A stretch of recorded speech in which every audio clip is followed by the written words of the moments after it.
Limited appeal delegations, which is a very straightforward paper considering the time of the year. Does any of the staff wish to comment on that, Mr. I Maxwell? wasn't proposing to speak to it. It's basically the same issue I brought back to the last meeting for PanPac.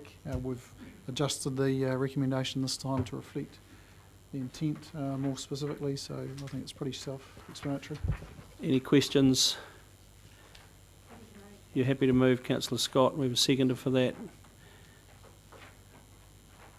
If there's no questions, I'm happy to second that. Wish to speak, Councillor Scott? Discussion. Put the motion. All those in favour, please say aye.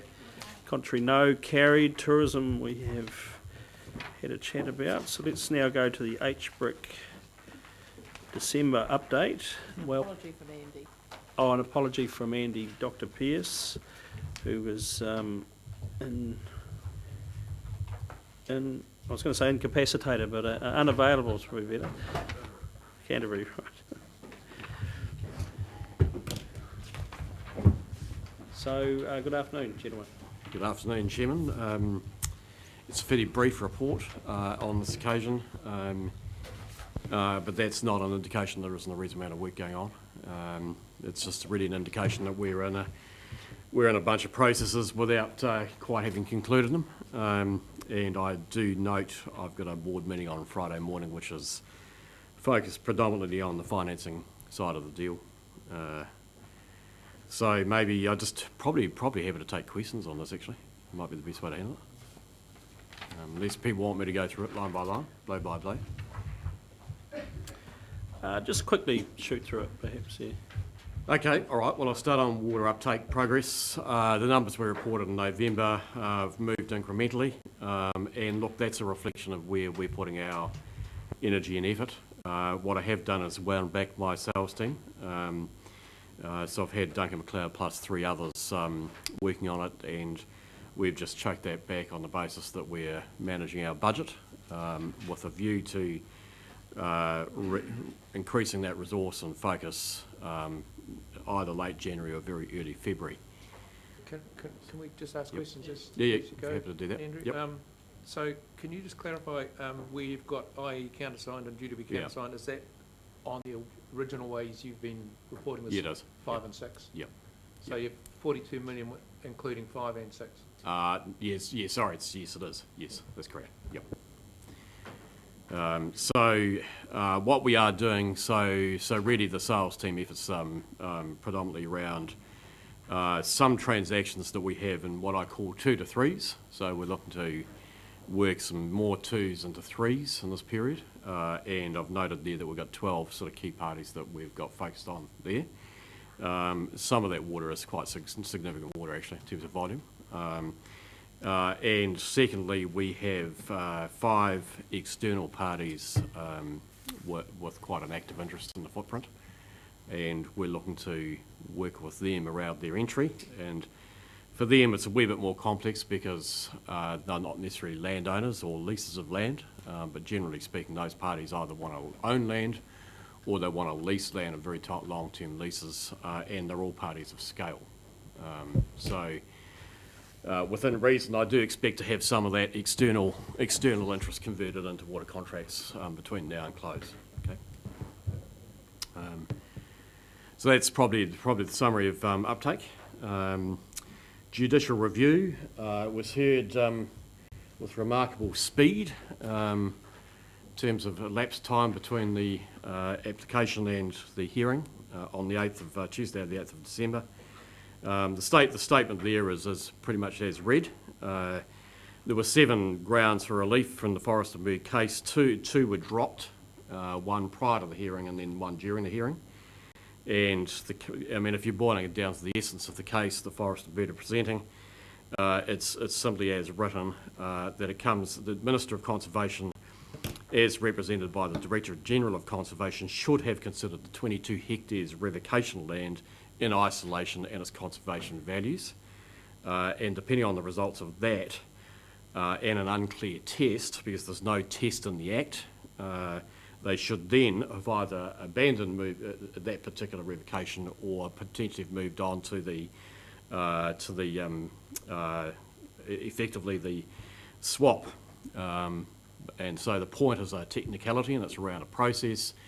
And the reality is, in the Conservation Act, there is no process of thresholds for conservation values and conservation land. So that, and the final point I make there, is that Forest and Bird appear to accept that requiring this process step might prevent DOC from achieving a better overall result through the type of verification exchange process used and pursued in this case by DOC.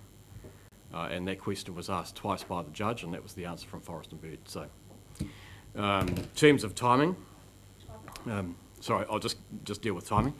It made the decision may be out before Christmas, may not. So we're just in a holding pattern waiting that. Will you go for costs? We'll just see where we get to with the decision, rather than anticipating too much at the moment. I think is the answer there. So happy to take questions on that, if there are any. Further questions? No. Right. Financing investors? Okay, so this is where an intensive amount of work is underway currently. And that's with 3 potential investors, and it's really a tripartite negotiation. So we have 2 institutional investors, and obviously we've got the Crown in the mix. And really it's between ourselves and institutional investor and the Crown in terms of the financing and capital model, which means we have to iterate between the 3 of us. The other thing I have noticed in this financing work stream is we are testing the appetite for having senior debt in the financing structure, and we have had, as I note there, 3 expressions of interest from 3 trading banks, and all are interested in providing debt into the structure, and it's fair to say that their terms are very, very competitive. So we're pretty pleased by that. So what that means, just in process and steps and timing, is I have another session, as I noted earlier on, with the board this Friday. By that stage, I expect we'll have a view on the best offer from the senior lenders, and also we will have a view on the pros and cons of each of the institutionals. And it's going to be, the pros and cons will be a systematic process to work through. We expect at the current rate of progress to be by mid-January to be at the point of a preferred. So that's about the process, which means that sort of fronting into, assuming we front into that in that sort of time frame, then that will help with Deloitte's and your own review, Deloitte's review process. So that's where that sits. I just should note, in terms of their process, institutional investors and banks, once we're through to a term sheet, a financial structure that we agree to, then really the focus of their effort is on due diligence. That due diligence process covers things like legal due diligence, review of all of the consents, review of the water user agreements, review of the technical aspects of the deal, review of the construction contract, all that sort of stuff in intimate detail, but you're into a transactional process once we're into DD. And we expect to be going pretty hard at that from mid-January onwards. Okay. So just the last note I've got there, and perhaps Heath, if you want to take questions. RWCS budget, I note there a decision on the application for IF funding as per the budget reforecast will be made in the very near future. which is another word for it is it's imminent, but it hasn't arrived on my desk or Heath's desk yet. But it will definitely be, as far as I'm aware, we'll definitely have that sorted before Christmas. And I would say that also is pretty damn quick by most standards with these types of transactions. So the summary of that is that we're continuing to progress in reasonably solid shape with the RWSS, I believe. And look, I am happy to make a couple of comments. I did sit down the back during the debate on Deloitte's, and I'm happy to traverse 1 or 2 of the issues that were raised in that as well, if you want, from our perspective. Right, okay. Further, do you wish to add anything, Heath? No? No, just briefly that on page 116, the table there reflects the most recent project budget approved by Council in November.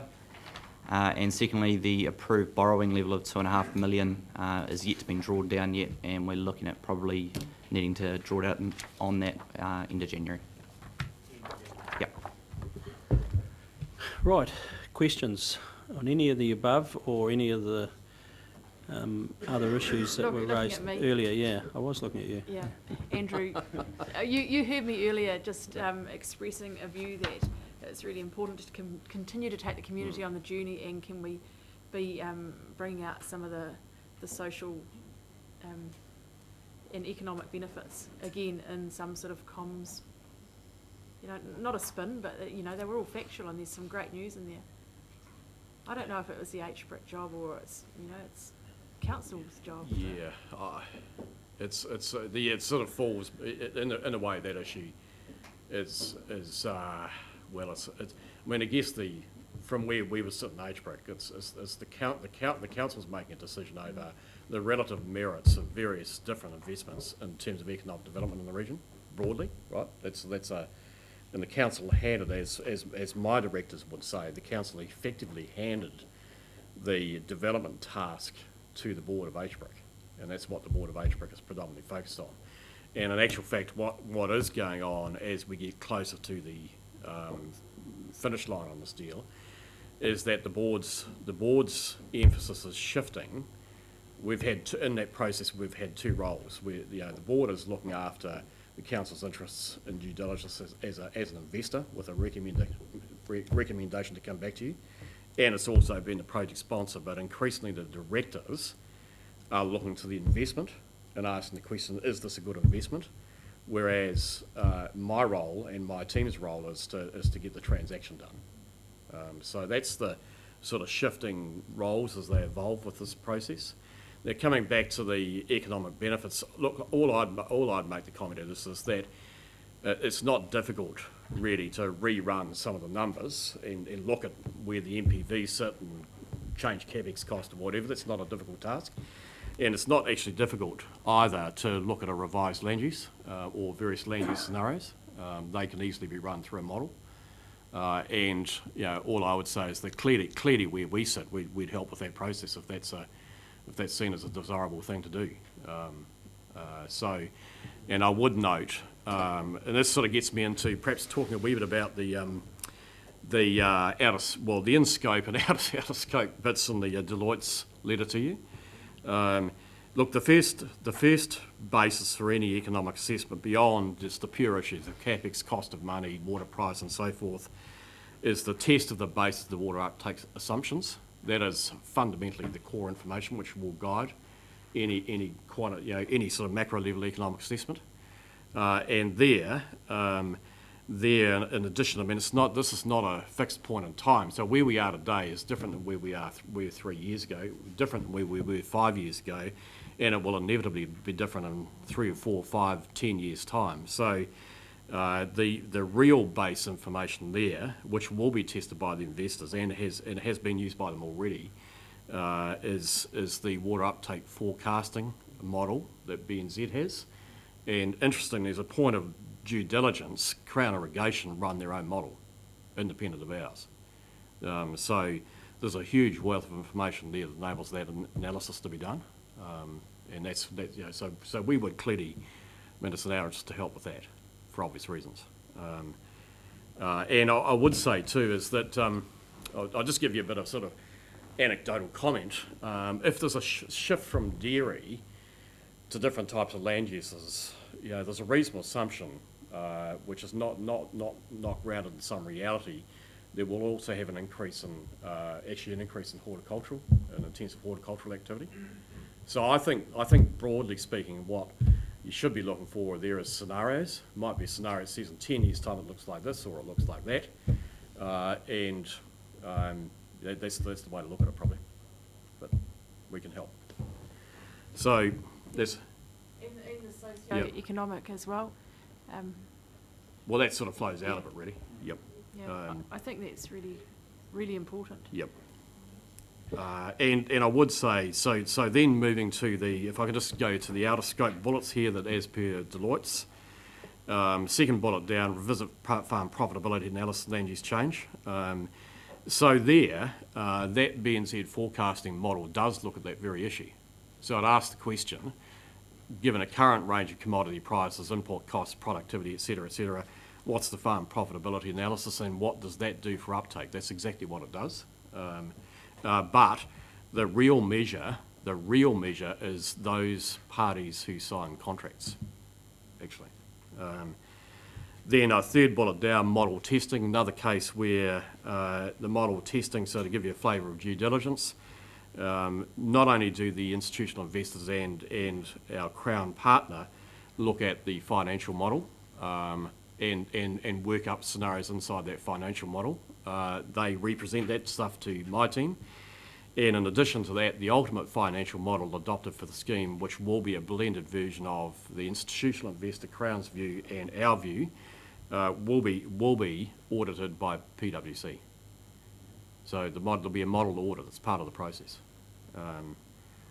So I sort of think there's a lot of the stuff will get done in different aspects of the deal, actually, okay, than purely Deloitte's. Councillor Bell. Andrew, you offered the help, and I would like to see our council formally ask you for the help to do that economic analysis and I think Councillor Graham put it well in his remarks, which I think you were here for those.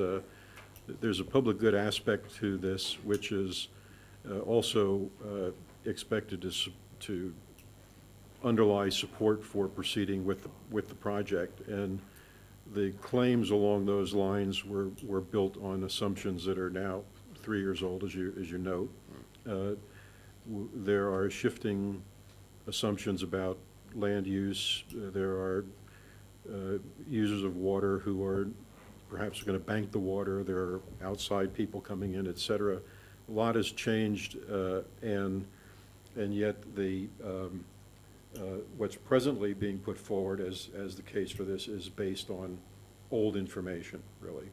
And I think we are owed some recalculation. You say it can be readily done. I would assume it could be readily done across different land use scenarios that are now the more likely land use scenarios than perhaps ones that were started with down the road, and that if those calculations are readily available, could easily be made, and you're in a position to make them versus us asking Deloitte to make them, then you know, I would like to see us actually ask you to do that. It's not a question to you, it's a question to my colleagues. It's a council decision, they want it ready. Yep. And worthwhile, absolutely worthwhile. Further questions? Someone happy to move, then we accept this report. We have a mover for that. Yeah, I'll move, and perhaps we could add a second recommendation that asks our staff to work with HBRIC to update this. You'd like to add that as a second recommendation? Yes, Yeah, okay. that we work with HBRIC to update the economic analysis and quantification of wider benefit to the community from the project. Happy to second that. Wish to speak further?